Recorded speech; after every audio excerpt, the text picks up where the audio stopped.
Halo Bapak Ibu, kekasih Tuhan Yesus. Kali ini bertolak dari Yohanes pasal 18 ayat 28 sampai 40. Saya ingin menarik perhatian kita untuk memperhatikan tokoh Pilatus. Figur yang kontroversial tetapi memegang peranan penting dalam hikayat penyaliban, kematian, dan penguburan Yesus. Pilatus itu adalah gubernur Palestina dari tahun 25 sampai tahun 35. Dan tentu saja dia adalah seorang non-Yahudi. Dalam laporan Yohanes disebutkan bahwa pagi-pagi sekali sebelum matahari terbit, para imam-imam kepala membawa Yesus ke ruang pengadilan Pilatus. Dini hari sebelumnya, mereka telah memutuskan agar Yesus dihukum mati. Sekarang mereka bawa Yesus ke Pilatus. Dan mereka menolak untuk masuk ke istana Pilatus dengan alasan supaya tidak menajiskan diri, karena mereka akan makan Paskah sekitar jam 4 atau jam 5 sore, hari Jumat itu. Nah, hal yang menarik ialah para imam itu memperhatikan kesalehan liturgis. Sementara kejahatan kemanusiaan yang ada dalam hati mereka itu dianggap sebagai hal yang sepele. Ini yang Yesus pernah katakan. Ya, selumbar di mata sesamamu kau lihat, tetapi balok di matamu sendiri tidak kau perhatikan. Nah, Bapak Ibu, sejak awal Pilatus sadar bahwa Yesus tidak bersalah. Semua yang dituduhkan tidak disertai dengan bukti-bukti yang akurat. Dan beberapa kali Pilatus mencoba untuk membebaskan Yesus dari hukuman mati yang ditetapkan oleh Sanhedrin. Tetapi kita ingat bahwa Pilatus gagal melakukan upaya pembebasan itu. Makin dia mencoba membebaskan Yesus, dia makin masuk ke dalam perangkap para imam. Bahkan dia berhasil dipaksa untuk memerintahkan penyaliban Yesus. Betapapun dia tidak menemukan kesalahan pada Yesus. Nah, ada 3 usaha Pilatus untuk membebaskan Yesus yang membuat dia malah terjebak tadi. Dan mari kita perhatikan ketiga usaha itu satu persatu. Yang pertama, Pilatus meminta para imam kepala yang menghadap dia pagi-pagi itu untuk mengadili Yesus dan menghukum dia menurut hukum yang berlaku dalam agama Yahudi. Karena tuduhannya juga adalah tuduhan penghujatan terhadap Allah. Kita semua tahu dalam pemeriksaan terhadap Yesus segera setelah ditangkap di Taman Getsemani, imam-imam kepala bikin pertemuan mendadak, buru-buru di tengah malam, dan mereka menjatuhkan penilaian bahwa Yesus melakukan penghujatan terhadap Allah. Dan menurut hukum Yahudi, penghujat itu harus dihukum mati. Cara hukuman mati adalah melempari tertuduh dengan batu setelah dia digiring keluar batas kota. Para imam menjatuhkan hukuman mati kepada Yesus, tetapi mereka tidak ingin mengotori tangannya dengan darah dari Yesus. Karena itu mereka bawa Pilatus agar nanti Pilatuslah yang mengeksekusi. Artinya Pilatus tangannya berdarah-darah karena melakukan hukuman mati atas Yesus. Nah, mereka bawa ke Pilatus dengan maksud untuk menjebak Pilatus supaya mereka bebas dari tanggung jawab terhadap darah Yesus. Ya. Dan alasan yang mereka pakai seperti ditulis dalam Yohanes 18 ayat 31. Kami tidak diperbolehkan membunuh seseorang. Tentu saja itu merujuk pada hukum Romawi yang berlaku di seluruh jajahan, termasuk di Palestina. Tapi nyatalah bahwa alasan para imam itu dibuat-buat. Dalam kasus Stefanus, Samas pertama, para pemimpin agama membunuh dia dengan cara rajam, dilempari dengan batu di luar tembok kota. Tentu saja menurut hukum Yahudi. Lalu mengapa dalam kasus Yesus, para pemimpin agama memperlakukan tidak bertanggung jawab atau tidak ingin untuk menghukum? Mereka malah menyerahkan Yesus kepada Pilatus untuk dibunuh. Bapak Ibu Saudara-saudara, kita ingat bahwa sebelum Yesus menjalani penderitaan, terutama di Markus 10 ayat 33, Yesus telah lebih dahulu memprediksi atau memberitahu cara dia akan mati dan menjalani penderitaan. Yesus katakan begini, sekarang kita pergi ke Yerusalem dan anak manusia akan diserahkan kepada imam-imam kepala dan ahli-ahli Taurat. Dan mereka akan menjatuhkan hukuman mati. Lalu mereka akan menyerahkan dia ke tangan bangsa-bangsa yang tidak mengenal Allah. Nah, Yesus katakan bahwa ahli-ahli Taurat akan menjatuhkan hukuman mati ke atas dia. Dan setelah itu mereka menyerahkan dia ke tangan orang dari bangsa-bangsa yang tidak mengenal Allah. Yakni tentu saja yang dimaksud di sini adalah Pilatus dan pasukannya. Yesus dijatuhi hukuman mati oleh pemimpin agama Yahudi. Tetapi eksekusi dilakukan oleh pemimpin non-Yahudi. Ini genap apa yang dikatakan Yohanes dalam pasal 1 ayat 11. Dia datang kepada milik kepunyaannya sendiri, tetapi orang-orang kepunyaannya itu tidak menerima dia. Para pemimpin agama Yahudi menyerahkan Yesus kepada pemimpin non-Yahudi untuk dibunuh dengan maksud mereka mencuci tangan, menggunakan taktik busuk, agar supaya bebas dari tanggung jawab atas kematian Yesus. Tetapi hal ini dipakai oleh Tuhan agar supaya rencana penyelamatan dunia berlangsung. Dan karena itu penyelamatan itu berlangsung secara yuridis, artinya menggenapi tuntutan hukum. Ada dua hal mencengangkan dari penyerahan para imam kepala kepada Pilatus, agar supaya Pilatus melakukan eksekusi. Dan Tuhan pakai taktik ini untuk mewujudkan rencananya. Yang pertama,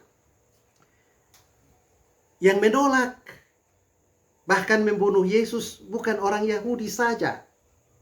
Orang non-Yahudi juga ikut menolak dan membunuh Yesus. Walaupun Yesus tidak melakukan satupun kejahatan.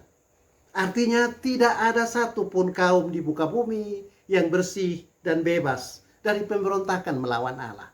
Dan karena itu nanti kalau Yesus melakukan pekerjaan penebusan untuk orang-orang berdosa, artinya pekerjaan penebusan itu juga berlaku. Bukan hanya untuk orang Yahudi saja, tetapi juga untuk bangsa-bangsa non-Yahudi. Yang kedua, penyerahan Yesus kepada Pilatus juga berarti bahwa Yesus tidak mati dengan cara hukuman Yahudi, yaitu dirajam. Yesus dihukum dengan cara Romawi, yaitu disalibkan. Kalau pakai hukuman cara Yahudi, terdakwa harus lebih dahulu diikat tangannya. Jadi dua tangannya itu berkumpul jadi satu. Lalu kemudian dia dilempari dengan batu sampai mati. Mati dengan cara disalibkan, lain prosesnya. Tangan terdakwa tidak diikat menjadi satu, tetapi direntangkan, terbuka lebar. Seperti yang kita lihat pada salib yang kedua tangannya itu terbuka. Nah, tangan Yesus yang direntangkan saat mati adalah simbol dari kematian yang merangkul. Kematian yang memeluk dan menyatukan semua orang. Yahudi dan non-Yahudi menjadi satu di dalam karya keselamatan Yesus. Dan Yesus mengatakan itu sebelumnya. Yaitu di Yohanes 12 ayat 32. Di situ Yesus katakan begini. Dan apabila aku ditinggikan dari bumi, aku akan menarik semua orang datang kepadaku. Nah, Yesus yang tersalib dengan dua tangan direntangkan akan menarik kepadanya dan memeluk semua umat manusia. Saat memeluk darah dari kepala dan tubuh yang menetes, itu datang kepada tubuh orang-orang yang dipeluk itu. Itu artinya darah itu membersihkan orang-orang yang dipeluk, Yahudi dan non-Yahudi, dari dosa-dosa mereka. Darah itu melumpuhkan maut yang menguasai hidup orang berdosa. Sekaligus darah itu membersihkan hidup orang-orang berdosa itu. Dan karena itu memberikan kepada mereka hidup yang baru. Mereka menjadi manusia baru. Dan itu adalah Yahudi dan non-Yahudi. Jadi niat jahat para imam menyerahkan Yesus kepada Pilatus untuk dihukum mati, justru menegaskan maksud dan tujuan kedatangan Yesus, yaitu untuk menyelamatkan Yahudi dan non-Yahudi. Kalau saja Yesus mati dengan cara dirajam, mati menurut cara hukuman Yahudi, yakni 2 tangan terikat. Itu artinya Yesus mati bagi diri sendiri, atau Yesus hanya mati untuk satu kelompok orang saja. Dan juga berarti tidak ada pembersihan manusia dari dosa dengan darah anak domba yang dicurahkan untuk membersihkan dan membarui hidup manusia. Kalau Yesus mati dengan cara Yahudi, yaitu kedua tangannya diikat, maka dalam devosi dan kesalehan orang Kristen tidak pernah akan ada lagu yang berbunyi, ada kuasa dalam darahnya, ada kuasa dalam darah anak domba. Itu pertama. Sekarang usaha kedua dari Pilatus untuk membebaskan Yesus dari hukuman mati adalah menyuruh prajurit-prajurit Roma mencambuk Yesus.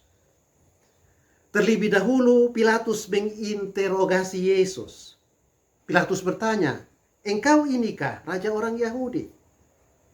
Dialog Pilatus dengan Yesus sampai pada pokok bahasan yang menarik. Yesus menjawab Pilatus, "Engkau mengatakan bahwa aku adalah raja. Untuk itu aku lahir dan untuk itu aku datang ke dalam dunia ini, supaya aku memberi kesaksian tentang kebenaran. Setiap orang yang berasal dari kebenaran mendengarkan suaraku." Pilatus tentu saja terkesima. Kerajaan yang Yesus pimpin adalah kerajaan kebenaran. Yang Pilatus tahu selama ini hanya kerajaan dusta, monarki tipu-tipu, dinasti penuh kepalsuan. Pemimpin biasanya pura-pura bicara tentang keadilan, tetapi hidup dalam ketidakadilan. Pejabat-pejabat tampil berwibawa, mengajarkan kesucian hidup, tetapi sembunyi-sembunyi mereka melakukan perselingkuhan dalam arti yang seluas-luasnya. Nah, ketertarikan Pilatus itu mendorong dia balik bertanya kepada Yesus, apakah kebenaran itu? Pilatus kaget. Karena ternyata ada tata kelola pemerintahan yang bertumpu di atas kebenaran. Dan bukan sekedar tata kelola pemerintahan yang didasarkan atas cawe-cawe. Tentu Pilatus menginginkan pemerintahan itu. Tetapi dia sulit untuk keluar dari jeratan noda, dusta, pura-pura, dan sandiwara yang dilakoni selama ini dalam tradisi dan kultur pemerintahan dunia. Sayang sekali, setelah bertanya, Pilatus keluar mendapatkan para imam. Tidak menunggu jawaban yang diberikan oleh Yesus. Lalu setelah itu, Pilatus malah memerintahkan prajuritnya membawa Yesus yang telah dicambuk itu untuk dipertontonkan kepada para imam. Nah, Yesus yang sudah babak belur dicambuk 39 kali, disuruh memperlihatkan diri kepada para imam kepala. Dan ini sungguh satu pertunjukan yang sangat menyayat hati. Pada saat itulah dengan menunjuk kepada Yesus, Pilatus berkata, "Lihatlah manusia itu." Bahasa Latinnya, ecce homo. Pilatus dengan cara itu ingin menggugah hati para imam kepala dengan perasaan iba, agar mereka membebaskan Yesus dari hukuman mati. Karena melihat ternyata Yesus adalah pribadi yang tidak berdaya dan bukan merupakan ancaman bagi siapapun. Tetapi betapa Pilatus terkejut mendengar respon para pemimpin agama Yahudi. Mereka sama sekali tidak punya rasa iba. Bukannya membebaskan Yesus, para imam kepala itu justru makin beringas dan berteriak, "Salibkanlah dia, salibkanlah dia." Ini sebuah drama yang menyedihkan. Tetapi justru dalam drama itu nyata sebenar-benarnya, baik kepada Pilatus maupun kepada para imam kepala, jawaban pertanyaan Pilatus kepada Yesus, apakah kebenaran itu? Kita ingat Pilatus bertanya, apakah kebenaran itu? Tetapi dia tidak menunggu jawaban dari Yesus. Dan sekarang ketika dia memperlihatkan Yesus kepada para imam kepala lalu berkata, "Lihatlah manusia itu." Sebenarnya Pilatus sedang menunjuk pada jawaban atas pertanyaan yang dia berikan. Pertanyaan Pilatus adalah, apakah kebenaran itu? Lalu sekarang dia menjawab sendiri, "Lihatlah manusia itu." Karena di dalam manusia itu nyata sejelas-jelasnya kebenaran yang datang dari Allah. Pertanyaan pertama dari Pilatus dijawab oleh perkataannya yang kedua. Kebenaran yang sejati hanya ditemukan dalam diri, hidup, dan pengajaran Yesus. Itu arti dari perkataan Pilatus tadi. Lihatlah manusia itu. Yesus sendiri menegaskan itu. Dia berkata, "Akulah jalan, kebenaran, dan hidup." Dalam Yohanes 14 ayat 6. Semua orang yang melakukan kebenaran adalah orang-orang yang mengenal Yesus dan mau hidup di dalam kebenaran itu. Pada saat yang sama, semua orang yang mencoba untuk hidup dalam kebenaran, sebenarnya mereka adalah refleksi. Mereka adalah gema atau gaung dari kebenaran yang sejati. Sedangkan kebenaran yang sejati adalah yang ditampilkan Yesus. Kepada Pilatus, Yesus menunjukkan kebenaran tentang kuasa. Setinggi apapun jabatan seseorang, ia tidak memiliki kuasa jabatan itu secara permanen. Itu yang Yesus tunjukkan kepada Pilatus. Kuasa itu adalah pemberian. Dan karena itu ada waktunya, kuasa dan jabatan itu diambil kembali. Maka para pejabat harus menunjukkan sikap hormat terhadap pemberi kuasa dengan cara menjalankan kekuasaan dengan taat kepada Tuhan yang memberikan kekuasaan itu kepada mereka, dan memperhatikan rakyat yang mewakili Tuhan atau merepresentasi kehendak Tuhan bagi pelaksanaan kekuasaan. Kepada para imam kepala, Yesus menunjukkan kebenaran tentang otoritas imam. Jabatan imam bukan panggung untuk memamerkan kerohanian yang palsu, menebar kesalehan dalam jubah jabatan, tetapi hatinya penuh dengki, iri, bahkan rancangan dusta dan persekongkolan jahat. Tetapi jabatan imam adalah mewakilkan kehadiran Tuhan di tengah-tengah umat. Nah, kita catat di sini Bapak Ibu, kebenaran hanya ada dalam hidup dan pengajaran Yesus. Bahkan Yesus adalah kebenaran itu.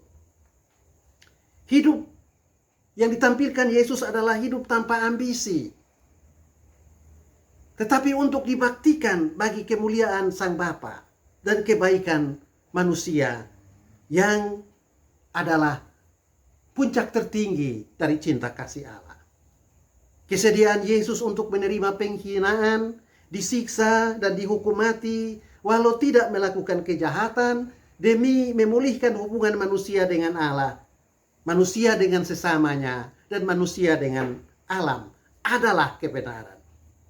Inilah jawaban yang Pilatus temukan dalam pernyataannya sendiri ketika dia menunjuk kepada Yesus. Apakah kebenaran itu? Lalu kemudian Pilatus sendiri menjawab, "Lihatlah manusia itu." Usaha kedua Pilatus untuk meloloskan Yesus dari hukuman mati ternyata gagal.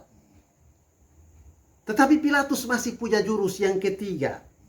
Dan menurut dia, jurus itu pasti berhasil atau mujarab. Jurus ketiga itu berhubungan dengan kebiasaan orang-orang Yahudi, memberi grasi atau pengampunan kepada orang-orang hukuman di waktu-waktu perayaan keagamaan. Dan Pilatus menerapkan jurus itu sekali ini. Dia menyuruh membawa Barabas, penjahat paling ditakuti orang Yahudi, untuk disandingkan di sisi Yesus. Lalu Pilatus meminta para imam kepala untuk membuat pilihan, melepaskan Yesus atau melepaskan Barabas. Dan yang mencengangkan, para imam kepala meminta penjahat dibebaskan, sedangkan orang yang benar untuk disalibkan. Dan betapa Pilatus sangat terkejut dengan brutalitas orang-orang yang tiap-tiap hari memberitakan kebenaran, tetapi membuat pilihan berpihak pada kejahatan. Dan karena itu Pilatus makin terpojok. Apalagi para imam berkata, "Jika engkau melepaskan orang ini, yaitu Yesus, engkau bukanlah sahabat kaisar. Barang siapa menjadikan dirinya sendiri raja, ia melawan kaisar. Bapak Ibu Saudara, di sini Pilatus hancur. 3 jurus yang dipakai untuk membebaskan Yesus justru membuat dirinya makin terjebak ke dalam perangkap untuk mendesak dia memutuskan menyalibkan Yesus. Tetapi sekarang masih ada satu kemungkinan. Satu-satunya jalan untuk membebaskan Yesus dari hukuman mati yang diputuskan di rapat Sanhedrin ialah kalau Pilatus berani menggunakan otoritasnya. Bukankah Pilatus sendiri mengatakan bahwa dia memiliki kuasa untuk membebaskan Yesus? Dan bahwa ia sendiri juga tidak menemukan kesalahan apapun yang setimpal pada Yesus untuk hukuman mati. Pilatus bisa pakai otoritas itu sekarang. Tetapi mengapa Pilatus gagal membebaskan Yesus atau tidak berdaya melawan tekanan publik? Dan karena itu otoritas itu tidak dipakai membebaskan Yesus, tetapi justru dipakai untuk menghukum mati Yesus. Alasannya sangat mendasar. Pilatus memiliki masa lalu atau rekam jejak yang buruk. Tidak ada hal yang demikian menghambat pengambilan keputusan-keputusan baik dan terpuji, dan menggagalkan urusan-urusan mulia daripada beban berat akibat dosa-dosa yang dibuat seseorang pada masa lalunya.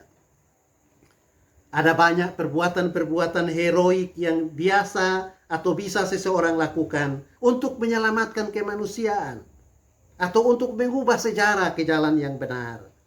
Tetapi heroisme itu tak pernah dilakukan karena cacat masa lalu yang mewarnai biografi sang pemimpin.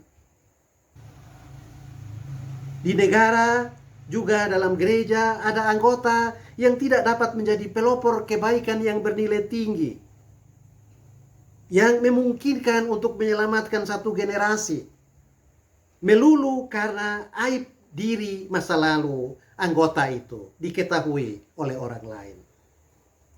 Orang-orang dengan masa lalu yang berlumuran noda akan kehilangan daya dan kekuatan untuk bertindak seturut norma kebenaran. Hanya karena selalu ada bisikan di dalam hatinya. Masih ingatkah engkau akan dosa ini dan kejahatan itu yang kau lakukan sendiri pada masa lalu? Nah, ini kutuk masa lalu yang menghalangi Pilatus dan kita untuk melakukan hal-hal terpuji di masa kini. Melakukan perubahan yang berarti dan bernilai. Dan kita ingat, negara dan gereja yang memiliki orang-orang seperti ini dalam struktur kepemimpinan tidak bakal bertumbuh menjadi aktor perubahan dan transformasi sosial. Mereka hanya akan menjadi ahli pidato dan pakar yang berceramah tentang nilai dan perbuatan-perbuatan mulia, tetapi lumpuh dalam pelaksanaan. Ini yang Pilatus alami. Masa lalu yang buruk membuat suara hatinya mati. Pilatus memang membuang kesempatan emas untuk menghidupkan kembali suara hati yang mati itu ketika dia pergi dari Yesus setelah bertanya, apakah kebenaran itu? Tetapi toh ada legenda bahwa sesudah penyaliban Yesus, Pilatus dipanggil ke Roma untuk mempertanggungjawabkan perbuatannya kepada kaisar. Ada 2 versi dari legenda yang beredar. Ada versi pertama mengatakan bahwa Pilatus dipenjara dan karena kecewa dia bunuh diri di dalam penjara. Tetapi ada versi kedua bahwa Pilatus menjalani hukuman. Setelah bebas dari penjara, Pilatus menjadi pekabar Injil. Dan dia mati syahid karena kesaksiannya akan Yesus. Ketika mati syahid, dia dinobatkan sebagai orang kudus atau Santo Pilatus. Dan di gereja Koptik Mesir dan gereja Ethiopia ada doa yang dipanjatkan lewat perantaraan Pilatus karena ia dikenang sebagai santo, martir yang mati karena kesaksiannya akan Yesus. Dan cerita versi kedua ini bisa kita terima. Sebab kalau kita sama-sama ingat dalam pengadilan yang dilakukan terhadap Yesus, ada catatan dari istri Pilatus mengingatkan suaminya agar berhati-hati dalam memeriksa perkara Yesus, karena istri sangat terganggu semalam waktu tidur akibat mimpi bertemu Yesus. Kalau catatan itu bisa masuk dalam kitab kanonik Injil Matius, itu berarti ada satu perubahan yang luar biasa pada diri dan keluarga Pilatus, sehingga perubahan itu menjadi cerita umum dan didengar oleh penulis Injil Matius.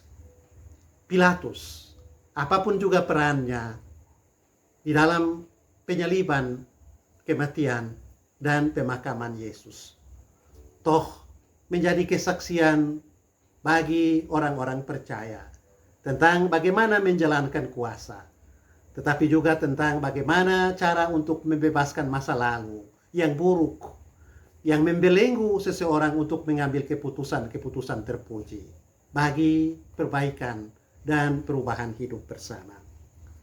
Selamat mempersiapkan diri memasuki Jumat Agung dan Paskah 2024.